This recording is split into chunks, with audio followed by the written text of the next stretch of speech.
Assalamualaikum warahmatullahi wabarakatuh. Alhamdulillah wassalatu wassalamu ala rasulillah amma ba'du. Alhamdulillahirabbil alamin. Sahabat konten Islam yang berbahagia, jumpa lagi di channel ini.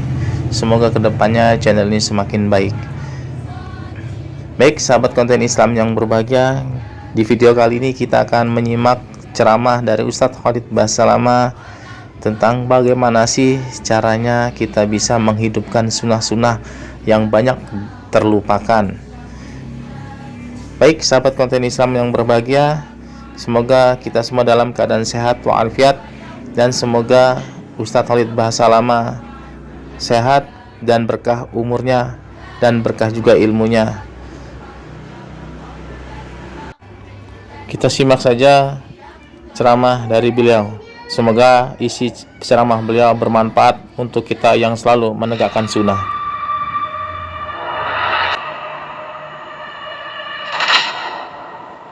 Menghidupkan sunnah-sunnah yang terlupakan, serta juga tentunya meluruskan. Ini tidak kalah penting di kalangan muslimin yang coba melakukan ibadah-ibadah tidak punya sunnah, tidak ada sunnah dari Nabi SAW, dan mereka yang itu perbuatan baik karena sudah turun-temurun dilakukan atau sudah terlalu banyak orang di sekitar melakukan, dianggap itu adalah perbuatan baik.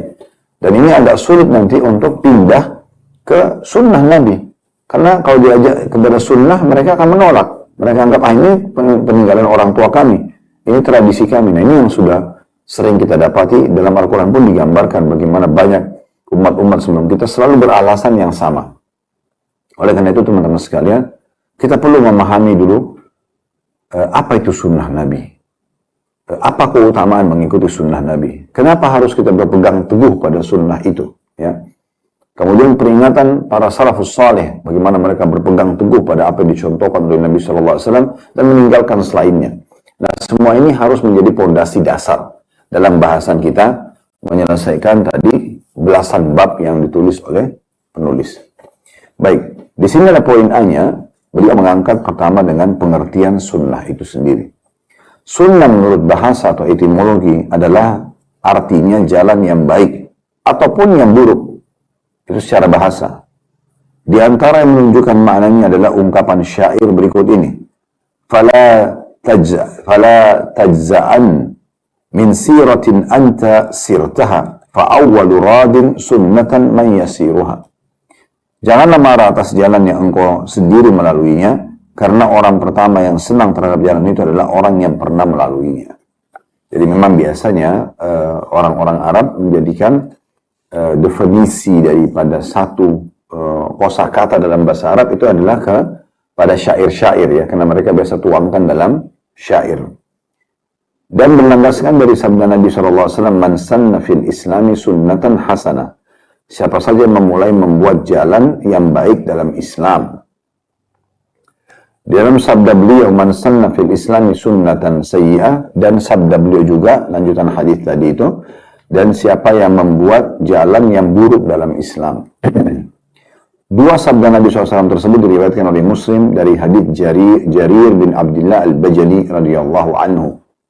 Jadi secara bahasa, sunnah itu, belum kita masuk ke definisi terminologinya, ya, istilahnya, nanti akan kita masuk dalam istilah atau dalam syariatnya.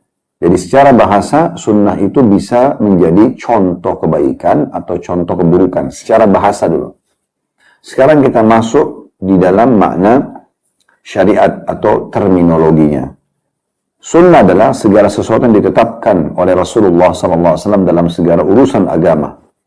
Saya ulangi lagi, sunnah adalah segala sesuatu yang ditetapkan oleh Rasulullah SAW dalam segala urusan agama, baik yang berkaitan dengan akidah, amal perbuatan maupun akhlak.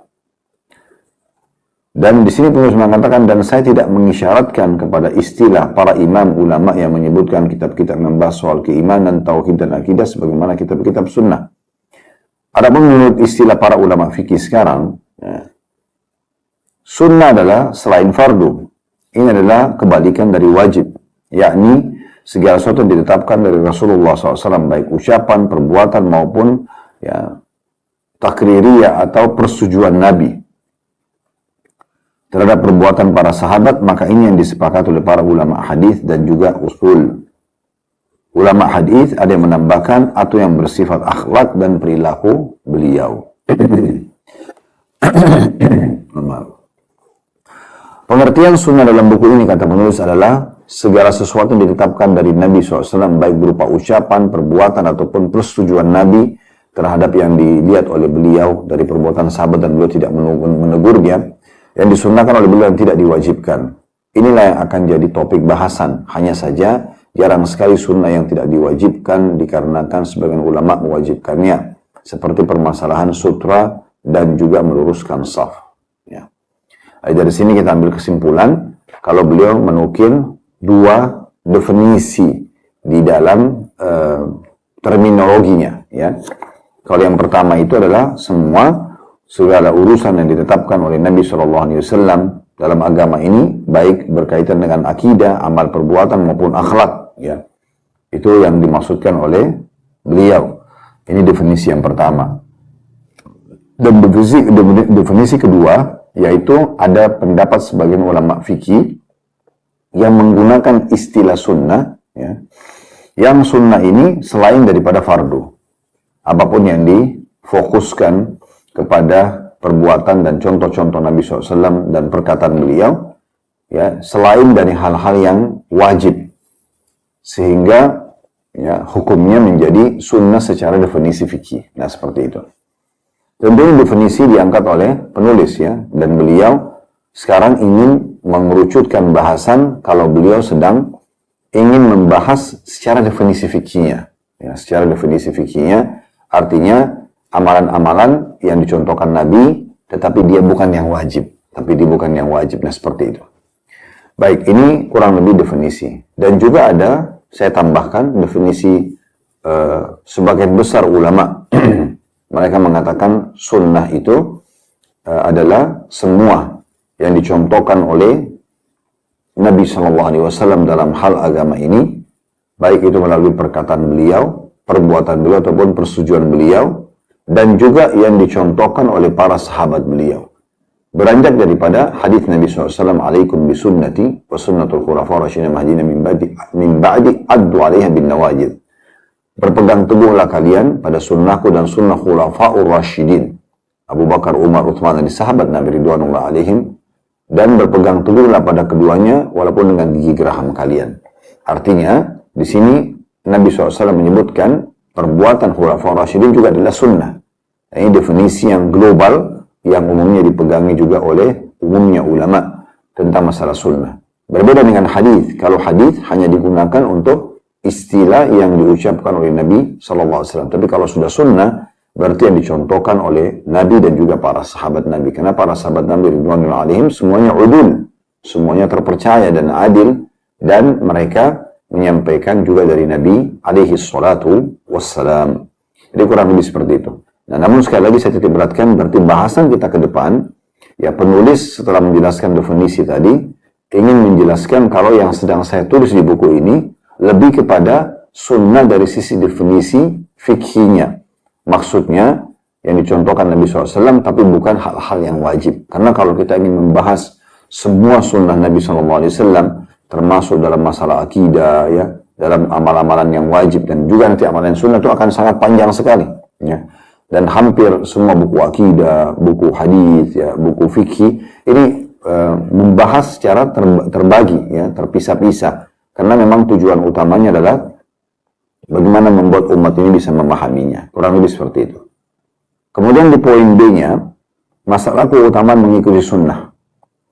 Diangkatlah dalil oleh penulis di sini, dalil dari Al-Quran yang pertama, surah Al-Imran, surah nomor 3 ayat 31 yang berbunyi, Qul in kuntum tuhibbunallaha fattabi'uni yuhibbukumullah wa yaghfir lakum. Al-ayat. Katakan, hai Muhammad, jika kamu mencintai Allah, ikutilah aku. Niscaya Allah akan mencintaimu dan mengampuni dosa-dosamu. Ibnu Katsir, seorang ahli tafsir, memaknakan atau menafsirkan Al-Imran ayat 31 ini, beliau mengatakan ayat ini menghukumi siapa saja yang mengklaim bahwa dia mencintai Allah Subhanahu wa taala namun tidak menempuh jalan Nabi Muhammad SAW dengan predikat sebagai pendusta hingga dia mengikuti syariat dan agama beliau dalam setiap perkataan, perbuatan dan keadaannya. Karena setelah itu Allah berfirman, wa yaghfir lakum dzunubakum wallahu ghafurur rahim. Dan Allah Maha Pengampun atau mengampuni dosa-dosa, Allah Maha Pengampun dan Maha Penyayang. Maksudnya dengan mengikuti Nabi Muhammad SAW karena akan mendapatkan ini semuanya karena berkah perjalanan kenabiannya. Jadi maksudnya dalil pertama di sini, ya, penulis ingin menitik beratkan yang dinukil oleh Ibnu Katsir rahimahullah di ayat Al-Imran 31, katakan hai Muhammad kepada umatmu, jika kamu betul-betul mencintai Allah, ikutilah aku. Berarti tidak mungkin, bahkan mustahil seseorang mendapatkan cinta Allah Subhanahu wa taala, pencipta alam semesta ini yang memberikan kepada kita rezeki, yang menghidupkan dan mematikan dan mengatur semua roda kehidupan ini, itu kecuali mengikuti Rasulullah sallallahu alaihi wasallam. Ini kedudukan yang sangat tinggi bagi Nabi sallallahu alaihi wasallam, karena tidak mungkin kita bisa meraih cinta Allah, termasuk masuk ke dalam surganya, mendapatkan rahmatnya, dipenuhi kebutuhan, diampuni dosa-dosa, kecuali mengikuti Nabi sallallahu alaihi wasallam. Ini berarti kedudukan sunnah sangat tinggi, ya. Karena kalau mengikuti aku, sini mengikuti Rasulullah SAW, niscaya Allah akan mencintaimu. Satu-satunya cara mendapatkan cinta Allah. Dan mengampuni dosa-dosamu. Sesungguhnya Allah Maha Pengampun, lagi Maha Penyayang. Ibnu Katsir mengatakan, orang yang mengatakan mencintai Allah, namun tidak menempuh jalan Nabi Muhammad SAW, dianggap pendusta. Ya, kenapa dia dianggap pendusta? Karena dia tidak benar. Dia coba mencari jalan mencintai Allah bukan dengan cara mengikuti Rasulullah sallallahu alaihi wasallam. Kalau kita melihat orang itu betul-betul mencintai Allah, kita akan temukan memang semua lini kehidupannya Rasulullah bersabda, Rasulullah pernah mencontohi, atau Rasulullah SAW pernah menyetujui sikap para sahabat sebagaimana tadi sudah disampaikan dalam definisi sunnah. Selanjutnya Ibnu Qayyim rahimahullah menyebutkan dalam kitabnya yang berjudul Madarijus Salikin, ketika banyak orang yang mengklaim dirinya mencintai sesuatu, maka mereka dituntut untuk membuktikan kesungguhan klaimnya itu. Seandainya klaim mereka diterima begitu saja, niscaya orang yang tidak punya rasa cinta akan mengaku dirinya terbakar dengan cinta. Dan pada akhirnya, banyak kesaksian yang bermacam-macam dilakukan oleh orang yang hanya mengaku-ngaku dirinya cinta saja. Karena itu, dikatakan, klaim orang-orang bahwa mereka mencintai sesuatu, itu tidak akan diterima kecuali disertai dengan bukti. Dan Allah berfirman dalam Al-Imran tadi ayat 31, Qul in kuntum tuhibbunallaha fattabi'uni yuhibbukumullah yaghfir lakum dzunubakum. Katakan hai Muhammad, jika kalian benar-benar mengaku mencintai Allah, maka buktikan. Dengan cara apa? Ikutilah aku, niscaya Allah akan mencintaimu dan plus mengampuni dosa-dosamu. Dengan ini kata penulis, maka orang-orang yang sekedar mengklaim itu pun mundur semuanya. Dan tinggallah orang-orang yang mengikuti Rasulullah SAW dalam perbuatan-perbuatan, perkataan-perkataan, dan akhlak beliau. Ya. Jadi kalau kita kemarin ada orang mengaku muslim, mengaku pengikut Rasulullah, cinta Rasulullah SAW, tapi tidak mengikuti sunnah Nabi, bahkan membuat-buat yang Nabi tidak pernah perintahkan, ini klaim dari mana? Gitu. Klaim itu harus betul-betul terbukti. Anda mencintai Nabi, Anda mengikuti Nabi, maka Anda harus betul-betul semua kehidupan Anda. Bahkan kalau perlu setiap kedipan mata, setiap ucapan tutur kata, setiap tangan Anda menjama, kaki Anda melangkah, semuanya ya, merasa seperti yang Nabi pernah contohkan. Nah seperti itu. Bukan hanya sekedar ya Anda ucapkan dengan lisan, tapi sebenarnya perbuatan Anda bertolak belakang sekali dengan sunnah-sunnah Nabi alaihi salatu wassalam. Dan Allah memang memerintahkan kita untuk menjadikan Nabi Muhammad SAW sebagai suri tauladan dalam segala hal. Telah kekal dalam firman Allah SWT surah Al-Ahzab surah nomor 33 ayat 21 yang berbunyi, laqad kana lakum fi rasulillahi uswatun hasanatun liman kana yarjullaha wal yawmal akhir wal yawmal akhir wa dzakarallaha katsira. Sungguh telah ada pada diri Rasulullah SAW itu suri tauladan yang baik bagimu, bagi orang-orang yang mengharapkan rahmat Allah dan juga keselamatan di hari kiamat dan banyak berzikir kepada Allah. Ibnu Katsir mengatakan dalam tafsir ayat ini, surah Al-Ahzab, surah nomor 33 ayat 21, ayat yang mulia ini merupakan dasar utama terkait dengan meneladani Rasulullah SAW dalam perkataan, perbuatan, dan keadaan-keadaan seluruhnya. Ibnu Sa'di mengatakan, rahimahullah, Abdurrahman Sa'di salah satu ahli tafsir dan ulama di masanya, mengatakan uswatun hasanah dalam ayat ini hanya bisa dilakukan oleh orang yang mengharapkan bertemu dengan Allah Subhanahu wa taala dan juga selamat di akhirat masuk ke dalam surga, Sebab hanya iman, takut kepada Allah Subhanahu wa taala, mengharapkan pahalanya, takut kepada azabnya yang memotivasinya untuk meneladani Rasulullah sallallahu alaihi wasallam. Kesimpulannya adalah bagaimana dalam ayat ini sebagai dalil pertama tentang kedudukan sunnah itu atau keutamaan begitu sunnah adalah tidak mungkin kita bisa meraih cinta Allah Subhanahu wa taala kecuali kita dengan mengikuti Rasulullah SAW. Kalau selain itu, maka klaim itu dianggap dusta, gitu ya. Karena dia mengatakan cinta Allah, tapi tidak mengikuti utusannya. Atau dia mengatakan cinta Rasulullah SAW, tapi sebenarnya dia jauh dari Rasulullah SAW. Yang kedua adalah dari sunnah. Kata beliau, ini cukup banyak diantaranya hadits yang diriwayatkan oleh Muslim dari Jabir bin Abdullah radhiyallahu anhuma, karena Jabir dan ayahnya Abdullah dua-duanya sahabat, kita bilang radhiyallahu anhuma.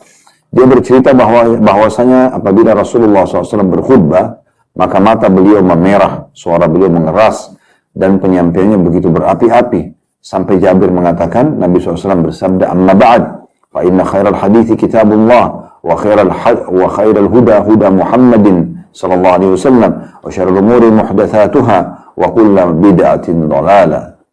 Amma ba'd, selanjutnya kata Nabi SAW, sesungguhnya sebaik-baik perkataan adalah kitabullah, Al-Quran. Sebaik-baik petunjuk setelah Al-Quran dan petunjuk Muhammad SAW. Dan seburuk-buruk hal yang diada-adakan dalam agama atau bid'ah, dan setiap bid'ah adalah kesesatan.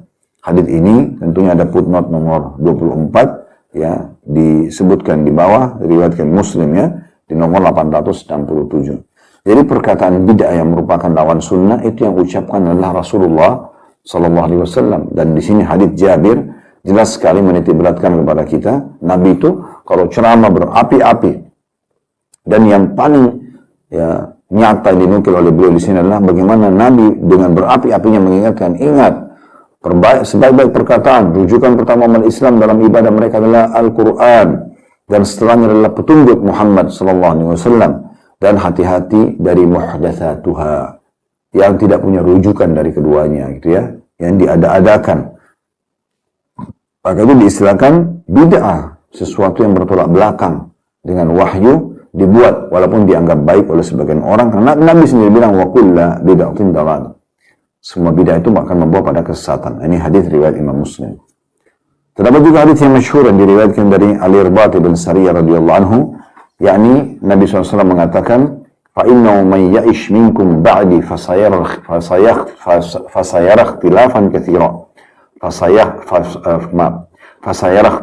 كَثِيرًا فَعَلَيْكُمْ بِسُنَّتِي وَسُنَّةِ الْخُلَفَاءِ الْمَهْدِيِّينَ الرَّاشِدِينَ تَمَسَّكُوا بِهَا وَعَضُّوا عَلَيْهَا بِالنَّوَاجِذِ. Sebenarnya siapapun di antara kalian yang berumur panjang nanti, Nabi SAW sampaikan kepada para sahabat, tentu juga ini penyampaian kepada kita, ya. Siapa yang hidup setelah belajar sunnah ini, maka dia akan melihat banyak perselisihan. Banyak nanti orang yang tidak mau menjalankan sunnah, ya. Mereka mau berbuat semaunya sendiri. Karena itu, hendaklah kalian berpegang teguh pada sunnahku dan sunnah khulafaur rasyidin yang mendapat petunjuk. Pegang teguhlah sunnah itu dan gigitlah ia kuat-kuat dengan gigi-gigi geraham. Ini diriwayatkan oleh Abu Daud dan juga Tirmidzi dan juga Ibnu Majah, dan dinyatakan hadits ini adalah hasan sahih. Ini dari hadits Nabi SAW, dan itu jelas sekali makna letter-let hadits ini, ya. Poin C-nya, amalan sunnah menurut Rasulullah SAW. Yang pertama, kata beliau, amalan sunnah yang bersifat perbuatan diantaranya adalah seperti hadits yang diriwayatkan oleh Muslim dari Aisyah radhiyallahu anha, dari Nabi SAW beliau bersabda, "Raka'atal fajr khairu minad dunya wa ma fiha." 2 rakaat fajar lebih baik daripada dunia dan seluruh isinya. Hadits diriwayatkan oleh, ya, Imam Muslim. Dan redaksi lain, lahuma ahabbu ilayya minad dunya jami'a. Sungguh 2 rakaat sunnah fajar itu lebih aku cintai daripada dunia dan seluruh isinya. Jadi jelas bahwa yang dimaksud dengan 2 rakaat fajar ini adalah sunnah, sholat sunnah rawatib, sholat sunnah sebelum subuh.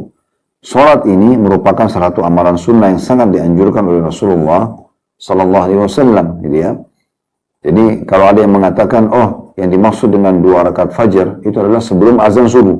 Nah, ini bertolak belakang dengan penyampaian Nabi SAW, karena ini yang dimaksud adalah sholat yang dikerjakan antara azan dan juga iqamah subuh. Ya. Kemudian selanjutnya, yang poin keduanya, amalan sunnah menurut Rasulullah SAW. Di antara amalan sunnah yang bersifat ucapan adalah seperti hadis yang diriwayatkan oleh Imam Muslim dari hadis Abu Hurairah radhiyallahu anhu, bahwasanya Nabi SAW bersabda, la an aqul subhanallah walhamdulillah wa la ilaha illallah wallahu akbar ahabbu ilayya mimma tal'at alaihi syams.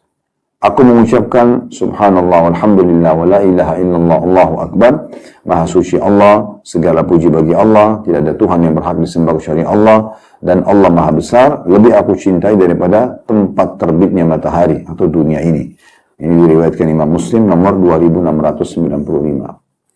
Karena itu bagaimana mungkin orang yang mengklaim mengikuti sunnah Rasulullah SAW mengingkari hal tersebut setelah ini? Siapa saja yang betul-betul mencintai Rasulullah, maka hendaklah dia mencintai apa yang dicintai oleh beliau. Maksudnya dia mengamalkan zikir ini.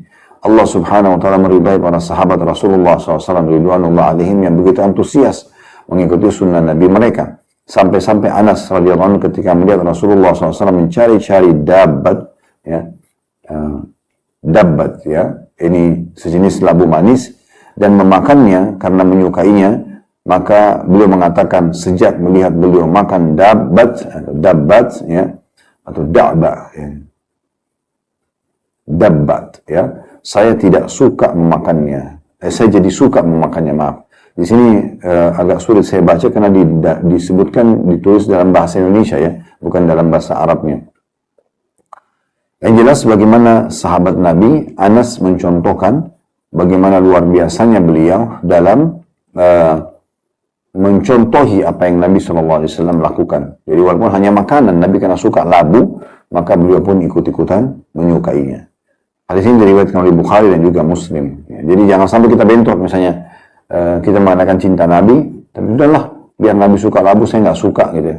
Kalau sebenarnya kita harusnya berusaha ya untuk menyukainya, mungkin dengan cara tinggal mengatur bagaimana cara mengelolanya, kan seperti itu. Sama juga nanti kita kalau bahas masalah siwak, mungkin tidak semua orang suka, ya. Tapi ini sunnah Nabi SAW, bahkan beliau sebelum meninggal menggunakan siwak, misal. Banyak sekali, atau tata cara berpakaian beliau, tata cara jalan beliau, ya. Semua ini adalah bagian daripada hal yang dianjurkan untuk diikuti. Dan hadis ini, yang baru saja kita sebutkan masalah Nabi SAW suka labu yang manis, dan Anas mengikutinya, diriwayatkan oleh Bukhari dan Muslim. Hal tersebut berkaitan dengan makanan. Lalu bagaimana halnya yang berkaitan dengan amalan-amalan sunnah yang lainnya? Bagaimana pula dengan amalan-amalan yang wajib? Hanya Allah Subhanahu wa taala yang layak dimohon pertolongannya. Ini kata penulis, ya. Lalu selanjutnya, penulis masih menukil di poin C tentang amalan sunnah menurut Rasulullah SAW. Imam Bukhari meriwayatkan secara mu'allaq. Bagian-bagian buku mu'allaq maksudnya tidak diberikan nomor urut dalam buku beliau, ya. Dengan redaksi, ya, Muhammad bin Nasr meriwayatkan secara mausul dalam kitab As-Sunnah dengan redaksinya sendiri, Al-Lalakai, ya, mencantumkan dalam syarah I'tiqad Ahli Sunnah dengan sanad yang sahih dari Abdullah bin Aun. Dia menuturkan ada 3 hal yang sangat aku ridhoi untuk diriku dan saudara-saudaraku sama muslim. Yang pertama, ketika seorang muslim melihat Al-Quran, hatinya tergerak untuk mempelajari, membaca, merenungkan, dan mendalami maknanya. Yang kedua, ketika melihat sunnah dan athar riwayat dari Nabi, dia bertanya dan mengamalkan sekuat tenaganya. Dan yang ketiga, tidak bergaul dengan manusia kecuali apabila mendatangkan kebaikan.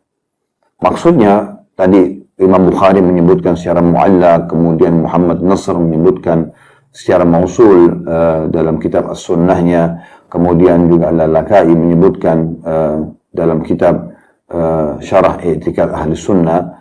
Ini semua, teman-teman sekalian, semua ini hanya menukil perkataan seseorang yang bernama Abdullah bin Aun, ya, rahimahullah. Beliau mengatakan ada 3 hal yang aku sangat ingin buat diriku dan juga saudara-saudaraku muslim. Dan siapapun aku akan dukung. Nah, yang pertama, kalau orang itu lihat Quran, lalu kemudian dia semangat untuk membacanya, merenungi isinya, dan mendalami maknanya, ya, mempelajarinya. Dan yang kedua adalah, dia tidak melihat atau mendapatkan sebuah sunnah dari Nabi, atau sebuah riwayat athar, kecuali dia pasti akan coba menanyakan dan mengamalkan semampunya. Nah, ini jadi saksi bahasan kita. Dan juga tidak bergaul dengan manusia yang ketiga, kecuali apabila mendatangkan kebaikan. Artinya kalau teman-teman itu tidak datangkan kebaikan, maka tidak akan diajak untuk berteman, ya, seperti itu kurang lebih. Sementara itu, Imam Ibn Hibban, kata beliau, menyebutkan dalam pendahuluan sahihnya, sesungguhnya merutinkan diri dengan sunnah Rasulullah SAW akan membawa kepada keselamatan yang sempurna dan berkumpulnya kemuliaan.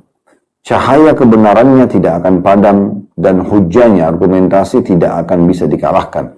Siapa saja yang membiasakan diri dengan sunnah akan dijaga oleh Allah Subhanahu wa Ta'ala, sedangkan siapa saja yang menyelisihinya pasti akan menyesal. Ini perkataan Ibnu Hibban. Dan masih berlanjut, Ibnu Hibban mengatakan rahimahullah, sunnah adalah penjaga yang kuat dan merupakan pilar atau sandaran yang kokoh, yang sudah jelas keutamaan dan kekokohan ajarannya. Siapa saja yang berpegang teguh dengannya, niscaya akan bahagia. Sedangkan siapa saja yang mengamalkan selainnya, maka dia akan binasa. Orang-orang yang selalu bergantung kepada sunnah akan memperoleh kebahagiaan di akhirat dan juga di dunia. Jadi, dari apa yang kita baru dengarkan tadi, disampaikan oleh penulis ini, penulis ingin menyampaikan bagaimana kedudukan sunnah itu sendiri, ya. Kedudukan sunnah dan bagaimana para ulama salaf itu luar biasa mereka dalam mendukung orang-orang yang mengikuti sunnah-sunnah ini, ya. Dan perkataan tadi Abdullah bin Aun, dia sangat senang kalau ada orang lihat sunnah dan athar riwayat dari Nabi SAW, lalu dia bertanya dan coba mengamalkan sekuat tenaganya. Ini adalah orang yang paling beliau ridhoi. Beliau sangat suka dengan orang seperti ini, menandakan memang dukungan terhadap orang yang menghidupkan sunnah. Begitu juga dengan Ibnu Hibban tadi menyatakan orang yang ikuti sunnah tidak akan pernah salah, tidak akan pernah terkalahkan. Sebaliknya, orang yang mengikuti selain sunnah maka akan batil, gitu ya. Kalau dalam al-ibadah mereka lakukan, maka mereka tidak punya alasan. Nanti di depan Allah SWT hari kiamat, Allah akan tanya, dari mana kau buat ibadah ini? Misalnya, kalau dia mengatakan dari Rasulullah, Allah akan tanya, dari mana? Mana buktinya? Karena memang saya sudah turunkan wahyu Al-Quran, saya sudah perintahkan utusan Muhammad SAW untuk menyampaikan, kenapa kalian tidak ikutin? Nah, jadi mereka tidak punya hujah sama sekali, tidak punya argumentasi pada hari kiamat untuk menyelamatkan diri kalau melakukan amalan yang tidak dicontohkan oleh baginda Nabi alaihi salatu wassalam. Selanjutnya, masih di poin C, ya, masih yang sama, sunnah menurut Rasulullah SAW. Syekh Ibn Baz menjelaskan dalam buku fatwahnya, sesungguhnya mengikuti sunnah-sunnah Nabi SAW itu mengandung kebaikan, keberkahan, dan kebahagiaan, baik di dunia maupun di akhirat. Jadi kalau kita menjalankan sunnah Nabi SAW, dipastikan kita akan bahagia. Kenapa? Karena memang panduan sunnah itu selalu kepada kebahagiaan dunia dan akhirat. Di dunia, dengan mengikuti sunnah Nabi, kita punya panduan hidup. Bagaimana menjadi suami yang baik, bagaimana menjadi istri yang baik, bagaimana menjadi orang tua yang baik, bagaimana menjadi anak yang baik, bagaimana menjadi sahabat yang baik, bagaimana menjadi seorang pengusaha yang baik, politikus yang baik, semuanya dipandu, ya. Semua dipandu. Tidak ada sesuatu yang kita butuhkan dalam kehidupan kita sebagai panduan hidup kecuali sudah dijelaskan dan dicontohkan oleh Nabi SAW. Dan beliau sukses dalam semua itu. Sukses menjadi suami, menjadi pasangan hidup, ya, menjadi orang tua, menjadi anak, menjadi sahabat, menjadi saudagar, menjadi politikus. Sudah contohkan semua. Lalu kenapa kita tidak mencontoh beliau alaihi salatu wassalam? Jadi tidak akan mendatangkan kecuali kebahagiaan dan kebaikan dunia. Dan otomatis juga karena Nabi SAW memang mengajarkan kita semua syarat yang diterapkan di dunia ini akan membawa kepada kehidupan abadi di surga di akhirat sana, maka juga akan mendapatkan kebahagiaan di akhirat sana.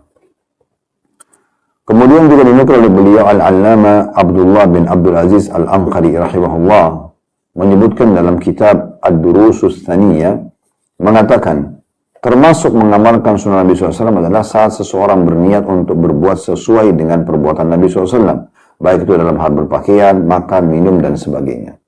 Jadi termasuk dalam sunnah bila seorang niat berbuat sesuai dengan perbuatan Nabi SAW. Ya, artinya di sini bukan hanya sekedar tangan kanan karena tradisi keluarga jadi makan dengan tangan kanan, tapi karena perintah dari Nabi SAW, maka itu baru mendapatkan pahala.